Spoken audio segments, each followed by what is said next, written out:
പുതിയൊരു വീഡിയോയിലേക്ക് സ്വാഗതം. ഇന്നത്തെ വീഡിയോ പറയാൻ വേണ്ടി പോകുന്നത് ജൂൺ 2025 വന്നിട്ടുള്ള പ്രോസസിംഗ് ടൈമിന്റെ അപ്ഡേറ്റ്സിനെ കുറിച്ച് പറയാൻ വേണ്ടിയിട്ട് പോകുന്നത്. ഒരുപാട് ആൾക്കാർ പല പല ആപ്ലിക്കേഷൻസ് സബ്മിറ്റ് ചെയ്തിട്ട് വെയിറ്റ് ചെയ്യുന്നുണ്ട് റെസ്പോൺസിന് വേണ്ടിയിട്ട്. ലേറ്റസ്റ്റ് ആയിട്ട് IRCC അപ്ഡേറ്റ് ചെയ്തിട്ടുള്ള പ്രോസസിംഗ് ടൈമിനെ കുറിച്ച് പറയാൻ വേണ്ടിയിട്ട് പോകുന്നത്. ഒട്ടും തന്നെ സമയങ്ങളുടെ വീഡിയോ സ്റ്റാർട്ട് ചെയ്യാം. ഒന്നാമതായിട്ട് നോക്കാൻ വേണ്ടിയിട്ട് പോകുന്നത് സിറ്റിസൺഷിപ്പ് PR കാർഡിന്റെ അപ്ഡേറ്റ്സിനെ കുറിച്ചിട്ട് പറയാൻ വേണ്ടിയിട്ട് പോണത്.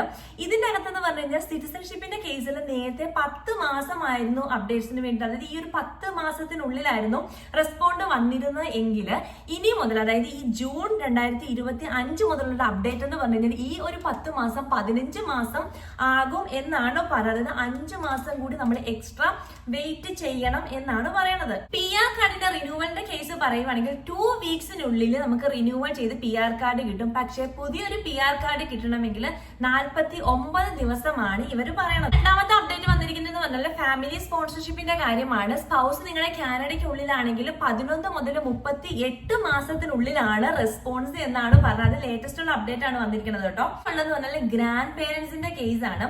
ഗ്രാൻഡ് പേരൻസിന്റെ വിസയൊക്കെ അപ്രൂവൽ കിട്ടണമെങ്കിൽ 48 മാസമാകും എന്നാണ് പറയുന്നത് ക്യൂബക്കിലുള്ള ആൾക്കാർ. കാരണം ക്യൂബക്കിലെ പ്രോസസ്സിംഗ് ടൈം ആണെങ്കിലും ആപ്ലിക്കേഷൻ പ്രൊസീജിയേഴ്സ് ഒക്കെ ആണെങ്കിലും എന്തെങ്കിലും ഡിഫറെന്റ് ആണ്, ഒരുപാട് ഡിലേ എടുക്കുന്നുണ്ട്. അപ്പം നോർമലി കാനഡയ്ക്കുള്ളിൽ നിന്ന് അപ്ലൈ ചെയ്യുന്നതിനേക്കാളും കുറച്ച് ടൈം കൂടുതലാണ് ക്യൂബക് പ്രൊവിൻസിൽ നിന്നിട്ട് നിങ്ങൾ ഈ ആപ്ലിക്കേഷൻസ് സബ്മിറ്റ് ചെയ്യുകയാണെങ്കിലും അവരുടെ ഈ ഒരു പ്രോസസ്സിന്റെ ഡിലേ. ഇനിയുള്ളത് മൂന്നാമത്തെ കേസ് എന്ന് പറഞ്ഞാൽ PRന്റെ അപ്ഡേറ്റ്സ് ആണ്. കാരണം ഒരുപാട് ആപ്ലിക്കേഷൻസ് സബ്മിറ്റ് ചെയ്തിട്ട് PR ബാക്ക്ലോഗ്സ് കിടപ്പുണ്ട്. അപ്പൊ ഇതിന്റെ അകത്ത് ഇവർ പറയുന്നത് പറഞ്ഞാൽ എക്സ്പ്രസ് എൻട്രിയുടെ ഒരു ബെസ്റ്റ് അപ്ഡേറ്റ്സ് എന്ന് പറഞ്ഞു കഴിഞ്ഞാൽ എക്സ്പ്രസ് എൻട്രി കുറച്ചും കൂടി ഫാസ്റ്റർ ആയിട്ട് നിങ്ങൾക്ക് PR കിട്ടും. അതായത് 5 മുതൽ 6 മാസത്തിനുള്ളിലാണ് സ്കിൽഡ് വർക്കേഴ്സ് കാറ്റഗറിയിൽ നിങ്ങൾ എക്സ്പ്രസ് എൻട്രിയിൽ ആപ്ലിക്കേഷൻസ് സബ്മിറ്റ് ചെയ്യുകയാണെങ്കിൽ നിങ്ങൾക്ക് റെസ്പോൺസ് കിട്ടാനുള്ള ഒരു ടൈം ഫ്രെയിം എന്ന് പറഞ്ഞാൽ 5 to 6 മന്ത്സ് ആണ് ഈ ഒരു ജൂൺ 2025 അപ്ഡേറ്റ്സ് വെച്ചിട്ട്. ഭയങ്കര ഒരു സാഡ് ന്യൂസ് എന്ന് പറഞ്ഞു കഴിഞ്ഞാൽ ഇപ്പൊ നിങ്ങൾ സെൽഫ് എംപ്ലോയിഡ് ആണ് അല്ലെങ്കിൽ നിങ്ങളൊരു സ്റ്റാർട്ടപ്പ് വിസ ആ ഒരു കാറ്റഗറിയിലാണ് PR സബ്മിറ്റ് ചെയ്യുന്നെങ്കിൽ ഇവർ പറഞ്ഞിരിക്കുന്ന ഒരു വെയിറ്റിംഗ് ടൈം എന്ന് പറഞ്ഞു കഴിഞ്ഞാൽ 43 മുതൽ 53 മാസം വരെയാണ്. അത് പറഞ്ഞാൽ 4 ഇയേഴ്സ് ആണ് നമ്മളുടെ ആ ഒരു വെയിറ്റിംഗ് ടൈം എന്ന് പറഞ്ഞത്. അപ്പം അതെന്തായാലും ഇമ്പോസിബിൾ ആയിട്ടുള്ള കാര്യമാണ്. ടൈം ഫ്രെയിമിനുള്ളിൽ എല്ലാ ആൾക്കാരും നെക്സ്റ്റ് പ്ലാൻ എന്തായാലും ആലോചിക്കും. അപ്പൊ ഈ ഒരു സെൽഫ് എംപ്ലോയിഡ് ഈ ഒരു സ്റ്റാർട്ടപ്പ് വിസ എന്ന് പറഞ്ഞു കഴിഞ്ഞാൽ 4 വർഷമാണ് നിങ്ങൾ ഈ ആപ്ലിക്കേഷൻ സബ്മിറ്റ് ചെയ്തിട്ട് കാത്തിരിക്കേണ്ടത്. അപ്ഡേറ്റ്സിന്റെ ഒരു ടൈം ഫ്രെയിം എന്ന് പറഞ്ഞു കഴിഞ്ഞാൽ ഇനിയുള്ളത് വളരെ പ്രധാനപ്പെട്ട കുറച്ച് അപ്ഡേറ്റ്സിനെ കുറിച്ചുള്ള, അതായത് ടെമ്പററി വിസ, അതായത് ടെമ്പററി വിസയുടെ കാറ്റഗറിയിൽ വരുന്ന കുറച്ച് അപ്ഡേറ്റ്സിനെ കുറിച്ചിട്ട് അവർ പറഞ്ഞിട്ടുണ്ട്. അവർ പറഞ്ഞേക്കുന്നതെന്ന് പറഞ്ഞു കഴിഞ്ഞാൽ ഈ ഒരു ടെമ്പററി റെസിഡൻസ് വിസയുടെ കാര്യമാണ്. ഇതിന്റെ അണ്ടറിൽ കുറച്ച് കാറ്റഗറീസ് വരുന്നുണ്ട്. Visitor visa, student visa, work പെർമിറ്റിന്റെ കാറ്റഗറി ഒക്കെ വരുന്നുണ്ട്. ഇപ്പൊ വിസിറ്റർ വിസ ഇന്ത്യൻസ് ആണ് എങ്കിൽ അതായത് 21 ദിവസമാണ്. ഇതേ വിസിറ്റർ വിസ നൈജീരിയൻസ് ആണെങ്കിൽ 83 ദിവസമാണ് എടുക്കുന്നത്. സ്റ്റഡി പെർമിറ്റ് അപ്ഡേറ്റ് എന്ന് പറഞ്ഞു കഴിഞ്ഞാൽ പാകിസ്ഥാനുള്ളിലുള്ള ആൾക്കാരാണെങ്കിൽ 11 വീക്സ് ആണ് നിങ്ങൾ അപ്ഡേറ്റ്സ് നിങ്ങൾ ആപ്ലിക്കേഷൻ സബ്മിറ്റ് ചെയ്തിട്ട് കാത്തിരിക്കേണ്ട ഒരു ടൈം ഫ്രെയിം എന്ന് പറഞ്ഞു കഴിഞ്ഞാൽ. പിന്നെ വർക്ക് പെർമിറ്റ് ഫോർ UAE വെച്ചിട്ട് സബ്മിറ്റ് ചെയ്യുകയാണെങ്കിൽ 9 വീക്കാണ് ഇവർ ലേറ്റസ്റ്റ് ആയിട്ട് വന്നിരിക്കുന്ന അപ്ഡേറ്റ്സ്.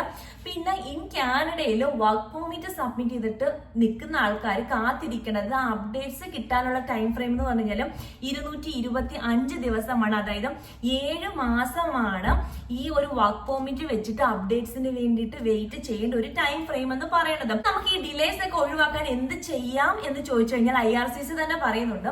നിങ്ങൾ നിങ്ങളുടെ ആപ്ലിക്കേഷൻ സബ്മിറ്റ് ചെയ്യുന്ന സമയത്ത് എല്ലാ ഡോക്യുമെന്റ്സും കറക്റ്റ് ആയിട്ട് ഒറിജിനൽ ഡോക്യുമെന്റ്സ് സബ്മിറ്റ് ചെയ്യുക. രണ്ടാമത്തെ കാര്യം എന്ന് പറഞ്ഞു കഴിഞ്ഞാൽ കുറെ ആൾക്കാർ ക്യൂബക്കിൽ നിന്ന് ആപ്ലിക്കേഷൻസ് സബ്മിറ്റ് ചെയ്യുമ്പോഴത്തേനും ക്യൂബക്കിലെ കുറെ പ്രൊസീജിയേഴ്സ് ഒക്കെ ഉണ്ട്, പേപ്പർ വർക്ക് കുറച്ച് എക്സ്ട്രാ ചെയ്യേണ്ടിയിരിക്കുന്നു ചില കാര്യങ്ങൾക്ക്. അപ്പൊ അതൊക്കെ കറക്റ്റ് ആയിട്ട് നോക്കിയിട്ട് നിങ്ങൾ ആപ്ലിക്കേഷൻസ് സബ്മിറ്റ് ചെയ്യാം.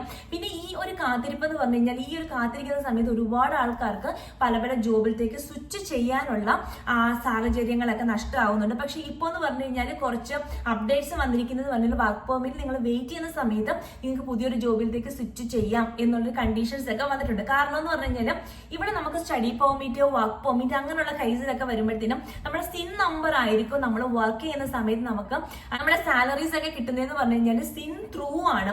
അപ്പൊ നമ്മുടെ ഈ ഒരു സ്റ്റഡി പെർമിറ്റ് വെച്ചിട്ടാണ് നമ്മൾ ഫസ്റ്റ് സിൻ എടുക്കുന്നത്. അപ്പൊ ഈ ഒരു സിന്നിന്റെ വാലിഡിറ്റി എന്ന് പറഞ്ഞാൽ നമ്മുടെ സ്റ്റഡി പെർമിറ്റിന്റെ വാലിഡിറ്റി വരെ ആയിരിക്കും ഉണ്ടായിരിക്കുന്നത്.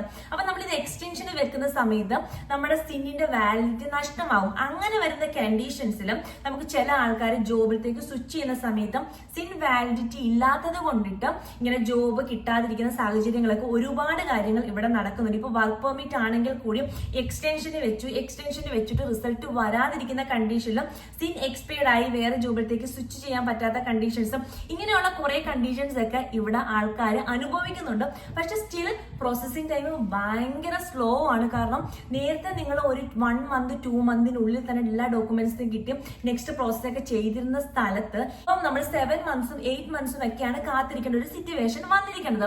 അപ്പൊ നമ്മളാൽ ഒന്നും ചെയ്യാൻ വേണ്ടിയിട്ട് പറ്റത്തില്ല. സ്റ്റിൽ വെയിറ്റ് ചെയ്യുക മാത്രമേ ഉള്ളൂ ഒരു സൊല്യൂഷൻ എന്ന് പറഞ്ഞു കഴിഞ്ഞാൽ. ഒരുപാട് ആൾക്കാർ PR-നാണെങ്കിലും ബാക്കിയുള്ള ലെറ്റേഴ്സിന്റെ കേസിലാണെങ്കിലും ഒക്കെ ആപ്ലിക്കേഷൻസ് സബ്മിറ്റ് ചെയ്തിട്ട് ഒരു റെസ്പോൺസും വരാതെ സ്റ്റിൽ പെൻഡിങ് ആയിട്ട് ഇരിപ്പുണ്ട്. കാരണം ഇതെന്ന് പറഞ്ഞു കഴിഞ്ഞാൽ ഇപ്പൊ ജൂണിൽ വന്നിട്ടുള്ള ലേറ്റസ്റ്റ് ആയിട്ടുള്ള പ്രോസസിംഗ് ടൈമിലെ അപ്ഡേറ്റ്സ് ആണ്. അപ്പം എന്തായാലും നിങ്ങൾക്ക് യൂസ്ഫുൾ ആയെന്ന് ഞാൻ വിചാരിക്കുന്നു. നിങ്ങളുടെ അഭിപ്രായം എന്തായാലും നിങ്ങൾ താഴെ കമന്റ് ആയിട്ട് മെൻഷൻ ചെയ്യാം. നിങ്ങൾക്ക് എന്തെങ്കിലും കാര്യങ്ങൾ അറിയണം, പറയണം, കേൾക്കണം അങ്ങനെയൊക്കെ ഉണ്ടെങ്കിൽ അത് മെൻഷൻ ചെയ്യാം. നിങ്ങൾക്ക് എന്തെങ്കിലും കാര്യങ്ങൾ അറിയണം, പറയണം, കേൾക്കണം അങ്ങനെ ഉണ്ടെങ്കിൽ അത് മെൻഷൻ ചെയ്യാം. ഇനി നമുക്ക് പുതിയൊരു വീഡിയോയിൽ പുതിയൊരു ടോപ്പിക് കാണാം. അതുവരെ ബൈ.